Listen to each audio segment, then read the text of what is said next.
अगला हमारा जो सबसे बड़ा जो कार्रवाई है वो है स्पीडी ट्रायल। स्पीडी ट्रायल मतलब त्वरित विचारण। त्वरित विचारण एक फंडामेंटल राइट है किसी भी व्यक्ति का जिसके साथ अपराध हुआ है, जो विक्टिम है और इवन जो एक्यूज है, दोनों का ही फंडामेंटल राइट है, मौलिक अधिकार है। एक्यूज को यदि जल्द से जल्द ट्रायल हो जाएगा, यदि दोष मुक्ति हो जाती है, एक्विटल हो जाता है, तो जल्द कम से कम समय में एक्यूज का चाहे एक्विटल हो या सजा हो, यदि आदेश पारित हो या सजा है तो जल्द से जल्द सजा मिल जाएगी, तो विक्टिम की संतुष्टि मिलती है।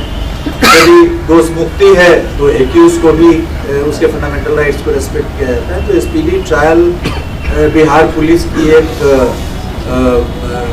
बहुत बड़ी कार्रवाई रही है, मुहिम के तौर पे इसे हमेशा देखा गया है। हाल के दिनों में स्पीडी ट्रायल पे अच्छी कार्रवाई के लिए रिव्यू हो रही है, कार्रवाइयाँ हो रही है। सबसे बड़ी चीज स्पीडी ट्रायल में ये होता है कि गवाहों को हम न्यायालय में उपस्थित कराएं। अभी पिछले 4-5 महीनों में यह हुआ है कि जो भी पुलिस पदाधिकारी गवाह हैं, आईओ हैं, सीजर विटनेस है, जिन्होंने सीजर किया है, जिन्होंने अन्य कार्रवाइयाँ की है, उन सबों को न्यायालय में उपस्थित होकर के, डॉक्टर्स हैं जिन्होंने पोस्टमार्टम किया है, ज्यूरी रिपोर्ट दिया है, उन सबों को न्यायालय में जाकर के गवाही देनी है। उनकी गवाही के बिना कांड में दोष सिद्धि असंभव सी हो जाती है। प्राइवेट विटनेसेस को भी लाना पुलिस का कर्तव्य है। प्राइवेट विटनेसेस को भी भारी संख्या में इधर 4-5 महीनों में उनको समन्स का तामिला करा करके उनको न्यायालय में उपस्थित कराया गया है। पिछले साल की उस अवधि के अपेक्षा लगभग दोगुनी संख्या में प्राइवेट विटनेसेस को भी उपस्थित कराया गया, उनकी गवाही हुई है। पुलिस पदाधिकारियों को गवाही देने की संख्या में भी काफी वृद्धि हुई है। अभी 2 दिन पहले की बात है, बगहा में एक मर्डर केस काफी दिनों से पेंडिंग, कदम कुआं थाना प्रभारी को गवाही के लिए जाना कि नहीं जा रहे थे। सूचना मिली, हम लोगों ने स्वयं बात किया और गवाही दी है और 5 दिन के अंदर में उसमें आजीवन कारावास की सजा बगहा में भी 2-3 दिन पहले पारित की। तो पुलिस पदाधिकारियों के, डॉक्टर्स की गवाही में ससमय नहीं जाने के कारण भी न्यायालय के द्वारा जल्द से जल्द सजा नहीं हो पाती है और मामला काफी लंबे समय तक लिंगर करता है। अभी हाल में हम लोग का यह पूरा प्रयास है कि प्राइवेट विटनेसेस हो या गवर्नमेंट विटनेसेस हो, इनको ज्यादा से ज्यादा संख्या में हम लोग उपस्थित कराएं न्यायालय में इनकी गवाही हो, तो ऑटोमेटिकली आने वाले दिनों में सजा की संख्या में वृद्धि होगी। ये मुहिम काफी अभी तेज चल रही है, क्योंकि शुरू में इनर्सिया रहता है, धीरे धीरे पुलिस पदाधिकारी जा रहे हैं। जिन पुलिस पदाधिकारी के द्वारा मान लीजिए पहली बार आपको गवाही का समन मिला, हो सकता है आप किसी ऐसे कार्य में व्यस्त हो, किसी ऐसे कांड के उद्भेदन में व्यस्त हो, राज्य से बाहर गए हुए हो, छापामारी वगैरह में, you may not be able to present yourself before the court. But दोबारा यदि समन आ गया तो आपको हमेशा तो इमरजेंसी रहेगा नहीं, दोबारा यू मस्ट गो। यदि दूसरे बार भी आप नहीं गए हैं तो उनका वेतन धारित करने का आदेश निर्गत है। बहुत सारे पुलिस पदाधिकारियों को वेतन धारित हुआ है, उसके बाद गवाही का सर्टिफिकेट देंगे तभी उनको वेतन मुक्त किया जाएगा।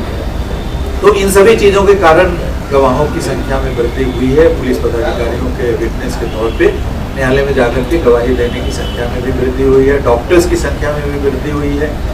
और हम लोग इसको डिजिटल बनाने के लिए पहले भी मुहिम चलाई गई थी 2007-8 में।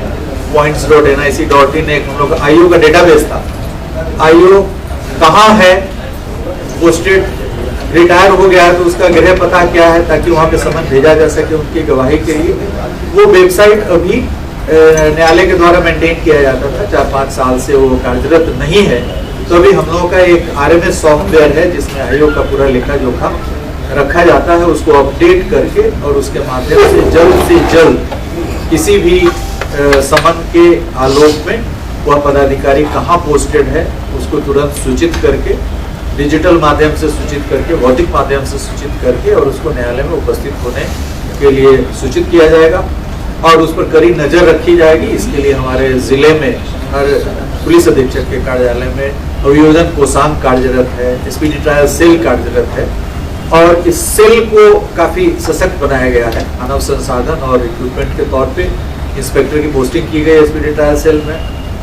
वाहन दिए गए हैं। मान लीजिए यदि कोई बुजुर्ग रिटायर्ड पुलिस पदाधिकारी हैं, डॉक्टर हैं, उनको यदि कोई दिक्कत है तो हम लोग पुलिस के वाहन उनको भेज करके जरूरत पड़े तो उनको एक सुरक्षा भी प्रदान करके और न्यायालय में मंगवाएं और उनकी गवाही संपादित करवाएं। तो जो काफ़ी सारी गतिविधियां थी जो आवश्यक थी गवाह को न्यायालय में उपस्थित कराने के लिए, उन सभी चीज़ों पर भी काफ़ी ध्यान दिया जा रहा है और इसके पॉजिटिव धनात्मक प्रतिफल हमको कुछ दृष्टिगोचर हो भी रहे हैं। तो स्पीडी ट्रायल एक अत्यंत ही महत्वपूर्ण कार्य है पुलिस विकास प्रणाली में। इसको भी हम लोग काफ़ी बखूबी से निभा रहे हैं। न्यायालय पे कांडों का काफ़ी कार्यबोझ है, कोई कहने की बात नहीं है, आप सभी जानते हैं। इसलिए फास्ट ट्रैक कोर्ट्स जो वर्ष 2000 से 2011 के बीच में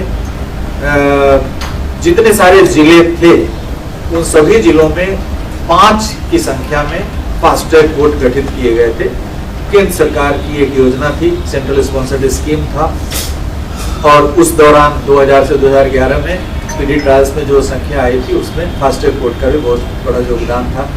तो हम लोग भी एक प्रस्ताव सरकार के विचाराधीन भेज रहे हैं जिसमें अनुरोध करेंगे कि जो हमारे बड़े जिले हैं, ए कैटेगरी के बड़े जिले हैं, बी मीडियम साइज के जिले हैं और सी छोटे जिले हैं, वहाँ पे 5, 3, 2, 1 की संख्या में depending on the number of cases pending, serious cases pending, ये special courts, fast track courts जो रिटायर्ड जजेस हैं, एडिशनल डिस्ट्रिक्ट जजेस हैं, उस रैंक के पदाधिकारी को जो सिर्फ ट्रायल ही देखेंगे, उनको कोई सिविल डिस्प्यूट्स का मामला नहीं देखना पड़ेगा, बेल नहीं देखना पड़ेगा, वो पूरी तरीके से जो सेशंस ट्राइब्यूनल केसेस हैं, सत्र द्वारा विचारित जो कांड है उस तरह के कांडों को देखेंगे तो इससे हमारे विचारण में गति आएगी। तो इस दृष्टिकोण से भी हम लोग प्रस्ताव राज्य सरकार के यहाँ भेज रहे हैं ताकि फास्ट ट्रैक कोर्ट हमें हर जिले में मिल जाए, जिसमें सिर्फ हम लोग जो गंभीर कांड है हमारे हत्या, डकैती, अपहरण, बलात्कार के लिए POCSO court already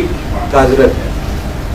arms act के भी केस काफी प्रतिवेदित हो रहे हैं, करीब 5000 से अधिक केस साल भर में आर्म्स एक्ट के प्रतिवेदित हो रहे हैं, बट उसमें सजा की जो संख्या है करीब 500 की 400-500 के करीब सजा हुई है अभी तक। यदि हम आर्म्स एक्ट के तहत वही अपराधी चार्जशीट होते हैं जो अन्य प्रकार के अपराध करते हैं, बिकॉज आर्म्स का प्रयोग अपने में आर्म्स का प्रयोग कोई सेल्फ कंटेंट चीज नहीं है। इस आर्म्स का प्रयोग करके आदमी अन्य प्रकार का अपराध करता है, हत्या करता है, डकैती करता है।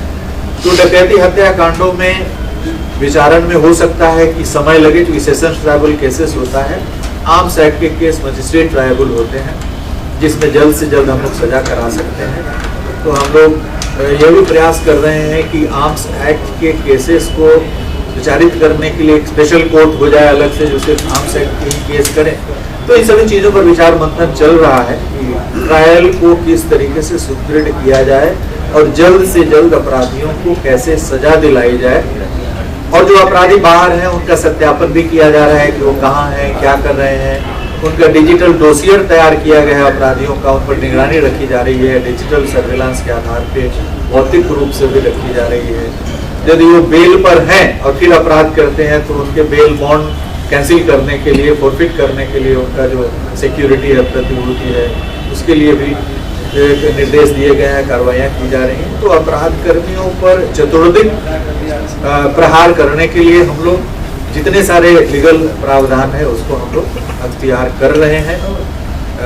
जीरो टॉलरेंस की नीति पर भ्रष्टाचार भी हम लोग प्रयास करें, जो पुलिस के अंदर भ्रष्टाचार है, पुलिस के बाहर भी हैं, उस पर भी कार्रवाइयाँ हो रही है। सभी एजेंसी काफ़ी सक्रिय रूप से कार्यरत है। बाकी हमारे जो प्रभाग के बढ़िया पुलिस पदाधिकारी हैं निरंतर रूप से प्रेस के साथ रूबरू होंगे और जो भी पुलिस की कार्रवाइयाँ हो रही है उसके बारे में आपको लगातार अवगत कराते रहेंगे।